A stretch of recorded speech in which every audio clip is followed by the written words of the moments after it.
il y a beaucoup de personnes qui ne savent pas, qui ne savent même pas qu'un bilan de fertilité, ça existe. Il y a des personnes qui ne savent pas comment s'y prendre, par où commencer. Donc, docteur, on aimerait vraiment savoir, quand on parle de bilan de santé, de fertilité, pardon, de quoi est-ce qu'il s'agit exactement? Quels sont les examens? Quelles sont les étapes?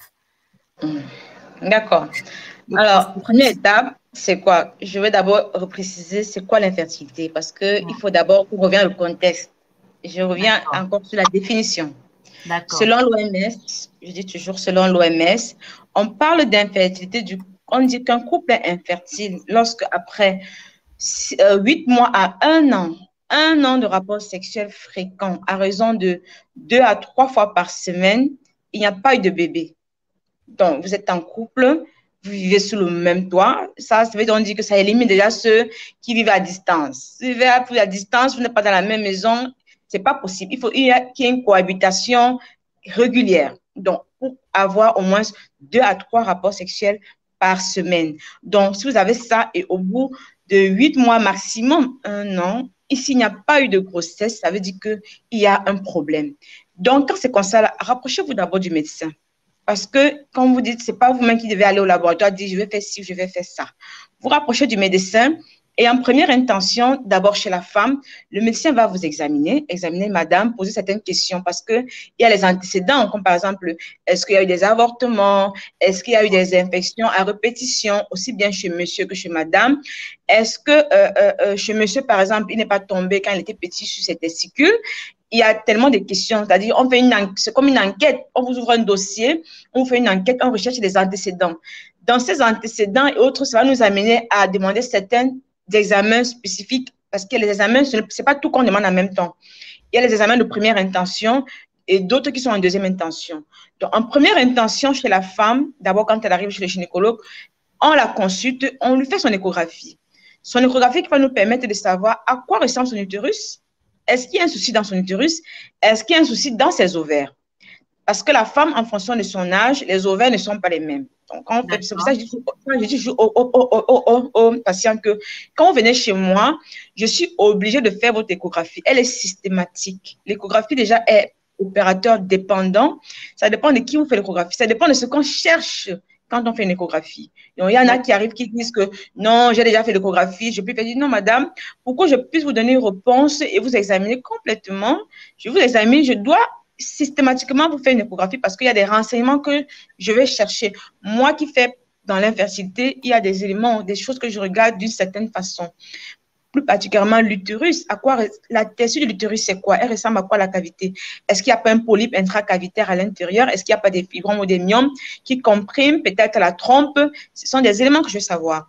Est-ce qu'au niveau de ses ovaires, est-ce qu'elle a des ovules? Parce qu'on peut avoir un ovaire qui est là, mais il n'y a pas d'ovule, ou bien il n'y en a pas assez. Ici, il n'y en a pas assez, par exemple, ça va m'orienter à vous demander, madame, je reprécise votre âge, parce que si vous, par exemple, vous ne m'avez pas donné votre âge réel, je vais vous dire, attention, vos ovaires là, ça ne reflète pas votre âge. Parce que si je vois un ovaire où il n'y a pas suffisamment d'ovules et que vous êtes peut-être jeune, dans la vingtaine, trentaine, maximum 35, je vais vous dire, madame, attention, peut-être il y a un problème d'insuffisance ovarienne et je vais donc m'orienter vers un bilan hormonal. Par contre, quand vous me donnez votre âge réel, je vais vous dire non, ça correspond. Donc, l'échographie, c'est pas anodin. C'est pas un examen qu'on fait de façon anodine. On le fait parce qu'il y a des éléments qu'on recherche à l'intérieur. Et l'échographie également peut m'orienter pour savoir peut-être qu'il y a aussi un souci dans la trompe. Parce que la trompe, normalement, on ne la voit pas à l'échographie. Mais quand on la voit à l'échographie, ça signifie qu'il y a probablement un souci là. Et ça va donc m'orienter à demander donc, une radiographie des trompes. Donc, première intention, on consulte, on fait une échographie. Après l'échographie, si c'est qu'il n'y a pas de souci, on passe maintenant aux autres bilans. Le bilan infectieux. On va faire un prélèvement vaginal chez la femme, PCV antibiogramme, la recherche de mycoplasma, la recherche de chlamydia. Voilà les 3 bilans en première intention infectieux. Je dis bien PCV, antibiogramme, mycoplasma et recherche de chlamydia. C'est dans ces examens qu'on va trouver les microbes qui peuvent à la longue altérer la trompe, qui peuvent à la longue créer des soucis et aller boucher les trompes. Parce que ce sont des microbes que quand ils vont se loger dans la trompe, ils vont mourir et ils vont créer comme des toiles d'araignée et ces toiles d'araignée là vont boucher les trompes à la longue. Donc, on demande d'abord ces examens. Quand ces examens, quand on obtient les résultats, s'il y a un souci, on traite l'infection. On traite l'infection. Maintenant, après avoir traité l'infection, Docteur, juste avant oui, qu'on ne continue, parce que comme oui, c'est un peu en mode oui, ouais. accéléré, ouais, je vais un peu déjà replacer. Donc OK. là, on est en train juste de parler du bilan de fertilité. Là, on est sur le sujet du bilan de fertilité. Le Exactement. docteur a justement expliqué, pour faire un bilan de fertilité, il faut déjà être sûr qu'on est infertile. Parce qu'il y a beaucoup de personnes qui se Vraiment. présentent en ayant déjà dans leur tête que je suis infertile. Pourtant, par exemple, le conjoint est à distance et tout. Pourtant, il faut avoir des relations sexuelles de façon régulière sur une période de 8 mois à 1 an et 2 à 3 fois par semaine, avant de se dire qu'il y a un vrai problème Il y a un vrai d'infertilité. problème. Et à partir du moment où on a placé ce contexte-là, la première chose, c'est justement de consulter. Et lorsqu'on consulte, c'est pour avoir déjà un échange comme une enquête en fait, où on va prendre les antécédents du patient, on va faire aussi ensuite une échographie de la femme pour vérifier justement au niveau de l'utérus si tout va bien, si les ovaires sont bien en place. J'essaye de prendre les grandes lignes de ce que le docteur Oui, oui. a expliqué. Et lorsque on a fait l'échographie et qu'il n'y a vraiment rien qui a été identifié, à ce moment-là, on fait le bilan infectieux. Très bien. D'accord. Voilà. Ok. Après, dans le bilan infectieux, l'étape suivante, c'est, moi, je suis toujours du côté de la femme, hein.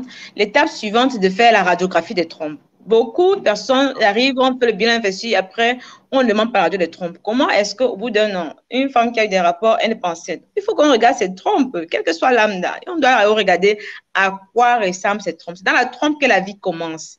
Le D'accord. spermatozoïde ou l'ovule se rencontrent dans la trompe.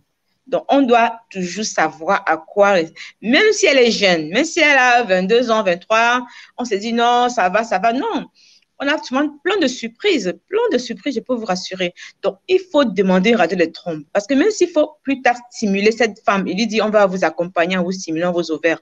On ne stimule pas les ovaires d'une femme sans connaître à quoi ressemblent ses trompes. Ça veut dire on va tourner en rond.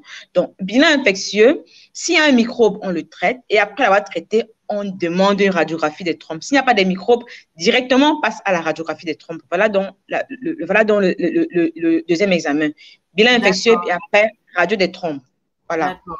Donc, docteur, à ce sujet, on a une question, du coup, c'est est-ce que l'échographie vient avant l'analyse de la durée de la régularité des cycles de la femme par la courbe de la température? On est dans des éléments très techniques. La courbe de la température, c'est un moyen, ce n'est pas, c'est un moyen d'orientation. Parce que la courbe ménothermique, déjà, on n'utilise plus ça vraiment, ça fait partie des méthodes avant. C'est vrai que quelques collègues utilisent encore ça, mais bon, de plus en plus, on abandonne ça beaucoup plus au profit d'une vraie stimulation, ou bien au profit de ce qu'on appelle monitorat de l'ovulation, c'est-à-dire vous venez dès le début de votre cycle, on vous dit rendez-vous au 8e jour, au 10e jour, au 12e jour, on vous fait l'échographie pour voir comment est-ce que si vous allez ovuler, s'il y a une ovule qui est en train de se dégager des autres ovules, qui est en train de grandir, qui va atteindre la taille de maturité et puis qui va donner le bébé. C'est ce qu'on appelle monitorat de l'ovulation et on le fait en spontané. Donc la courbe ménotechnique accompagne, c'est-à-dire c'est un moyen, c'est une solution. C'est pour accompagner le couple. Mais l'échographie vient toujours avant. L'échographie, c'est un moyen de diagnostic. C'est-à-dire, vous venez chez le gynécologue, il y a un problème. L'échographie est diagnostique. C'est-à-dire, on veut savoir c'est quoi le problème. Parce que c'est ça. Si on ne connaît pas ce qu'est le problème, on ne trouvera pas la solution. On sommes dans le truc, on veut savoir quel est le souci de cette dame dans ce couple-là. Qu'est-ce que madame a comme problème? Est-ce qu'elle a des microbes? Oui, bilan infectieux. Est-ce que ses ovaires sont normaux? On regarde l'échographie. Est-ce qu'elle a le nombre d'ovules normal qu'une femme de son âge doit avoir? Oui, c'est ça l'échographie. Maintenant, après, on demande, est-ce que ces trompes passent? Ça passe, oui, ça ne passe pas, on va lui dire comment ça se passe. Donc, l'échographie est un moyen de diagnostic. Donc, ça vient bien sûr avant la courbe ménothermique qui, en ce moment-là, quand tout est normal, quand c'est un couple qui est jeune, la dame est la jeunesse, on a bien vu à l'échographie qu'elle ovule bien et tout, le spermatozoïde est normal. On se dit, mais pourquoi l'enfant ne vient pas? En ce moment, lui faites une courbe ménothermique et on va voir ce qu'on voit derrière l'échographie parce que c'est quoi? La courbe ménothermique, il va avoir un pic. un pic qui va montrer que ce pic de température par rapport à la courbe qui était basique au départ, il y avait un pic, et ce pic qu'on appelle le pic de LH montre que il y a une ovulation, et on va lui dire, le moment de le pic là, on va l'orienter dans les rapports, c'est le moment là qu'il faut avoir un rapport sexuel pour maintenant faire le bébé. Donc, c'est un moyen de traitement. La courbe vient en option de traitement de façon naturelle, si vous voulez que je vous dise comme ça, c'est un peu ça. Mais ce n'est pas un diagnostic, ce n'est pas un moyen diagnostique. L'échographie diagnostique, maintenant, la courbe maintenant accompagne la dame. Voilà. Wow. Merci beaucoup, docteur. Est-ce que c'est clair pour tout le monde ou alors il y a besoin de faire des précisions supplémentaires? Si c'est clair, vous envoyez des cœurs. Comme ça, on sait que vous avez tout compris.